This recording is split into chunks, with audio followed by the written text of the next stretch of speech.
સ્વાગત છે તમારું અમારા યુટ્યુબ ચેનલ ડેવલપમેન્ટ બાય જેપર. તો ગુજરાત આંગણવાડી 2025ની જે ભરતી પ્રક્રિયા ચાલી રહી છે એમાં બધાનું ઓલમોસ્ટ ડોક્યુમેન્ટ વેરિફિકેશન પતી ગયું છે અને જેનું નહીં પત્યું એમને એકાદ બે દિવસમાં પતી જશે અને એના પછી એમને અપોઇન્ટમેન્ટ લેટર આપવામાં આવશે. જો તમને અત્યાર સુધી અપોઇન્ટમેન્ટ લેટર નથી મળ્યું તો હું તમને બતાવીશ કેમ નથી મળ્યું. અને બધાએ મને કમેન્ટ કરીને એક જ સવાલ પૂછ્યા છે કે સાહેબ અત્યાર સુધી અમને અપોઇન્ટમેન્ટ લેટર નહીં મળ્યું, જોઈનિંગ લેટર નહીં મળ્યું કે ઓર્ડર લેટર નથી મળ્યું. બધા અમે કમેન્ટમાં આ જ સવાલો પૂછ્યા કરે છે. એટલા માટે હું તમને આ વિડીયો ઉપર તમને બધી માહિતી આપીશ કે કેમ તમને અપોઇન્ટમેન્ટ લેટર અત્યાર સુધી નથી આપવામાં આવ્યા અને ક્યારે તમને અપોઇન્ટમેન્ટ લેટર આપવામાં આવશે. બધા કમેન્ટોના સવાલ આપવા શક્ય નથી થતા એટલે હું તમને આ વિડીયો બનાવીને આ વિડીયોના માધ્યમથી તમને માહિતી પહોંચાડવા માંગુ છું. તો તમને મિત્રો આ વિડીયો સારો લાગે તો આ વિડીયોને લાઈક કરી દેજો અને જેને જરૂર હોય એના સુધી આ વિડીયો પહોંચાડી દેજો. તો શરૂ કરીએ મિત્રો આજનો આ વિડીયો. અને આજના વિડીયોમાં જોઈશું કે ગુજરાત આંગણવાડી 2025ની જે ભરતી પ્રક્રિયા ચાલી છે તો એમાં વેટિંગ વાળાને બોલાવવામાં આવશે કે નહીં આવે અને વેટિંગ વાળાને ક્યારે બોલાવવામાં આવશે, એમને અપોઇન્ટમેન્ટ લેટર ક્યારે આપવામાં આવશે જો અત્યાર સુધી અપોઇન્ટમેન્ટ લેટર આપ્યા જ નથી. તમારા બધા સવાલોનો જવાબ તમને અહીં આ વિડીયો ઉપર હું આજે આપવાનો છું. તો અમારી સાથે છેલ્લે સુધી જોડાયા રહો અને મેળવો તમારા બધા સવાલોના જવાબ. તો શરૂ કરીએ મિત્રો આજનો આ વિડીયો. તો પહેલો પ્રશ્ન અમને બધાએ પૂછ્યું કે સર મારું નામ વેઇટિંગ લિસ્ટમાં છે તો શું અમને ડોક્યુમેન્ટ વેરિફિકેશન માટે બોલાવવામાં આવશે, તો અમને અપોઇન્ટમેન્ટ લેટર આપવામાં પણ આવશે કે નહીં આપવામાં આવે. તો એવા સવાલો પૂછ્યા કે અમે વેઇટિંગ લિસ્ટમાં છે તો અમને ડોક્યુમેન્ટ વેરિફિકેશન માટે બોલાવશે અને જો ડોક્યુમેન્ટ માટે બોલાવશે કે અપોઇન્ટમેન્ટ લેટર ડાયરેક્ટ મોકલવામાં આવશે. તો એવા ઘણા બધા અમારા કમેન્ટ્સ હતા. તો એના જવાબો આપ્યો કે જો તમારું નામ વેઇટિંગ લિસ્ટમાં છે તો તમારે રાહ જોવાની છે જ્યાં સુધી તમારી ઉપર રહેલા વ્યક્તિ, ભલે એ વ્યક્તિ એક હોય કે એકથી વધારે વ્યક્તિ હોય, એ બધાનું ડોક્યુમેન્ટ વેરિફિકેશન જો ફેલ જાય કે કોઈ પણ કારણોસર એમને જોબ ના મળે તો એના પછી જ તમને ફોન કરવામાં આવશે. એના પહેલા તમને ફોન કરવામાં નહીં આવે. તો આમાં શું કહેવા માંગ્યું છે કે તમારી ઉપર પણ જેટલા પણ પ્રોવિઝનલ ફર્સ્ટમાં છે કે વેઇટિંગમાં છે કે જેટલા બી તમારી ઉપર જેટલા પણ નામ છે ને એ બધાના ડોક્યુમેન્ટ વેરિફિકેશન ફેલ જાય કે એમને એ હાજર ના થાય કે એ રાજીનામું આપે કે ગમે તેવી રીતે એમનું ડોક્યુમેન્ટ વેરિફિકેશન ફેલ જાય અને એમને જોબ ના મળે ને તો પછી તમને ફોન આવશે. બરોબર, તો એના પહેલા તમને ફોન નહીં આવે. જો તમારી ઉપર રહેલા વ્યક્તિનું ડોક્યુમેન્ટ વેરિફિકેશન સક્સેસફુલી પતી જાય અને એને અપોઇન્ટમેન્ટ લેટર આપી દેવામાં આવે તો પછી તમને ફોન કરવામાં નહીં આવે. એટલે કે જો એમનું સિલેક્શન થઈ જાય તો વેઇટિંગ વાળાને ફોન નહીં કરવામાં આવે.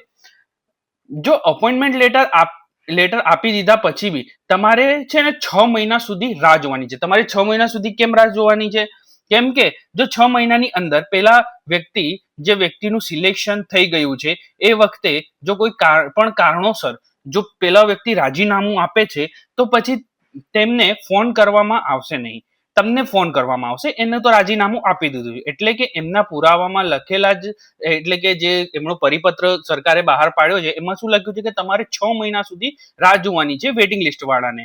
ઓછામાં ઓછું 6 મહિના સુધી રાહ જોવાની છે. એના પછી સમજવાનું કે તમારું સિલેક્શન નથી થયું તો એના વચ્ચે તમને કંઈક ફોન આવી જાય છે તો તમારે પછી આગળની પ્રોસેસ માટે હેડ ઓફિસ બોલાવવામાં આવશે. તો આમાં શું કહેવા માંગે છે કે તમારી ઉપર જે બી વ્યક્તિ છે એમનું ડોક્યુમેન્ટ વેરિફિકેશન સક્સેસ બી થઈ જાય છે ને તો બી તમારે 6 મહિના સુધી રાહ જોવાની છે. કેમ કે ડાયરેક્ટ એમને જોબ નથી મળી જવાની, એમને પહેલા તાલીમ લેવી પડે છે. એ તાલીમ માટેનું મેં આખું અલગથી એક વિડીયો બનાવેલો છે તો તમે એ વિડીયો જોઈ લેજો એટલે તમને બધી ખબર પડી જશે કે કયા પ્રકારની તાલીમ છે. જો એ તાલીમ લીધા પછી બી એમની એક્ઝામ લેવામાં આવશે અને એ એક્ઝામમાં બી ફેલ જાય છે ને તો બી એમનું એ લોકો ધારે ને તો એ લોકો જે વ્યક્તિનું સિલેક્શન થયું છે એ સિલેક્શનને બાકાત કરીને પછી જે વેઇટિંગમાં છે એને ચાન્સ આપવામાં આવે છે. જોઈએ મિત્રો આગળ બીજા પ્રશ્ન ઉપર આપણે જઈએ છીએ. તો બીજો તમને આના વિશે બી હજી બી કંઈક પ્રોબ્લેમ હોય તો તમે અમને આ પ્રશ્ન વિશે તમે કમેન્ટ કરીને જણાવી શકો છો. અમે તમારી પૂરેપૂરી મદદ તો કરીશું જ, છેલ્લે સુધી મદદ કરીશું. હવે આપણે આગળ જોઈએ. પ્રશ્ન હતો કે શું અમારું ડોક્યુમેન્ટ વેરિફિકેશન પતી ગયું છે પણ હજી સુધી અમને અપોઇન્ટમેન્ટ લેટર માટે બોલાવવામાં આવ્યા નથી તો અમારે ક્યાં સુધી રાહ જોવાની, અમને ક્યારે અપોઇન્ટમેન્ટ લેટર આપવામાં આવશે. આ જે સવાલ છે ને તમે મારો કોઈ પણ વિડીયો ઉઠાવશો ને એની અંદર તમને આ કમેન્ટ તમને મળશે, જરૂરથી મળશે. અને બધાનો એક જ સવાલ હોય છે કે સર અમને અપોઇન્ટમેન્ટ લેટર ક્યારે આપવામાં આવશે. તો જોઈએ કે આનો જવાબ શું હશે કે જો તમે અમારો આનાથી પહેલાનો વિડીયો જોયો હોય તો તમને ડેટ વાઇઝ ખબર હોય કે કઈ ડેટે શું થવાનું છે. જો નથી જોયું તો ચલો એક લુકઅપ અહીંયા આપણે દઈ દઈએ કે આનો જવાબ આપતા પહેલા તમે એક વખત આ ડેટ ઉપર નજર નાખી લો, જેથી તમને બધો ખ્યાલ આવી જાય. જો તમે પેલું ડેટ વાળું નથી જોયું મારો વિડીયો તો આમાં તમને એક ઓવરવ્યૂ આપી દઉં છે કે જો આપણી અત્યાર સુધીની બધી જે ડેટ અહીંયા લખેલી છે ને બધી સાચી પડી છે ને ધારીએ છીએ કે આગળ બી આ બધી સાચી જ પડવાની છે.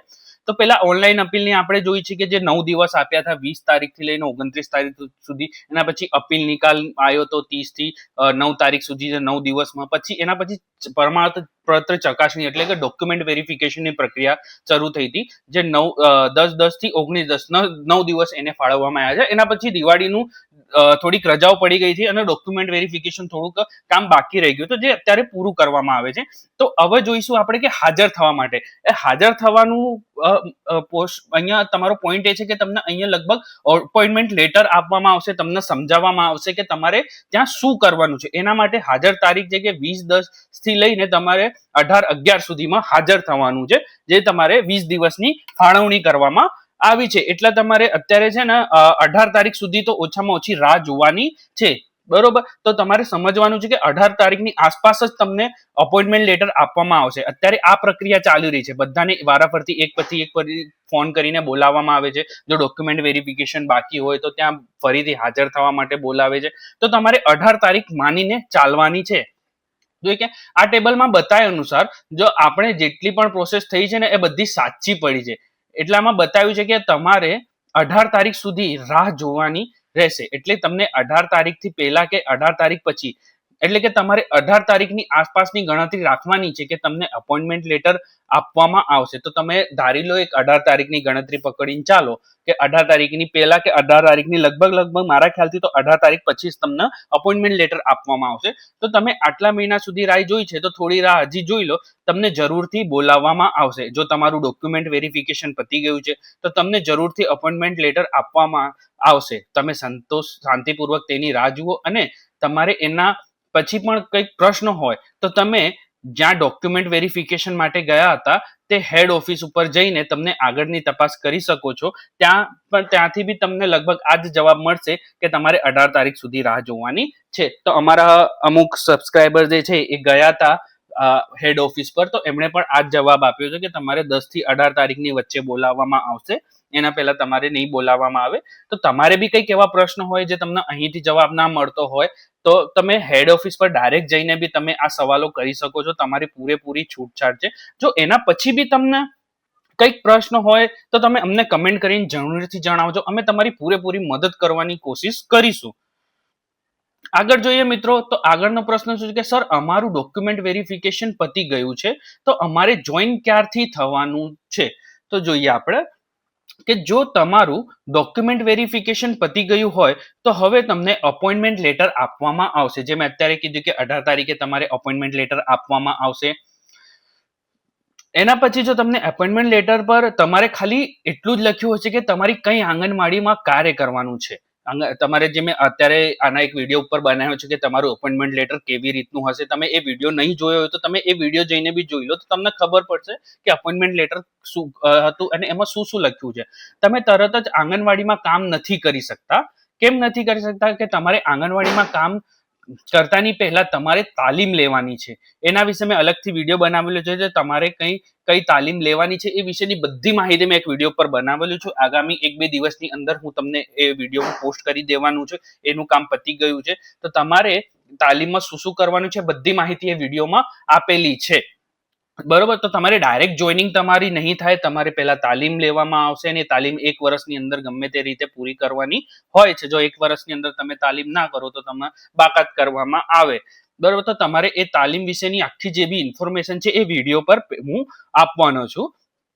એ વિડીયો છે ને 2 પાર્ટમાં વેચેલો છે. એક પાર્ટમાં કાર્યકરને કઈ રીતે કામ તાલીમ લેવાની છે અને બીજા પાર્ટમાં તેડાગરને કઈ રીતની તાલીમ લેવાની છે.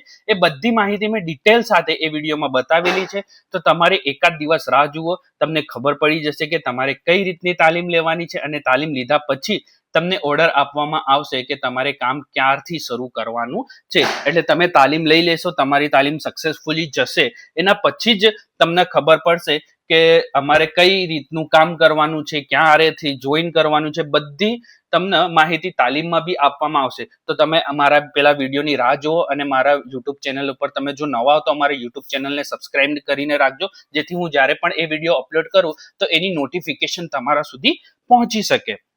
જો મિત્રો તમને આ વિડીયો સારો લાગ્યો હોય ને તમારા પ્રશ્નોના જવાબ તમને મળી ગયા હોય તો અમારા આ યુટ્યુબ ચેનલ ડેવલપમેન્ટ બાય જઈને સબસ્ક્રાઇબ કરી દો. અને જો તમે અમારા યુટ્યુબ ચેનલ ઉપર નવા છો તો અમારા યુટ્યુબ ચેનલ ડેવલપમેન્ટ બાય જઈને સબસ્ક્રાઇબ કરો અને બેલ આઇકન દબાવી દો, જેથી આગળ આવનારી કોઈ પણ આંગણવાડીની માહિતી કે કોઈ બી બીજી સરકારી યોજના લક્ષી માહિતી તમારા સુધી વહેલી તકે પહોંચાડી શકાય. તમને આ વિડીયો કામનો લાગ્યો હોય તો આ વિડીયોને લાઈક અને શેર પણ કરી દેજો.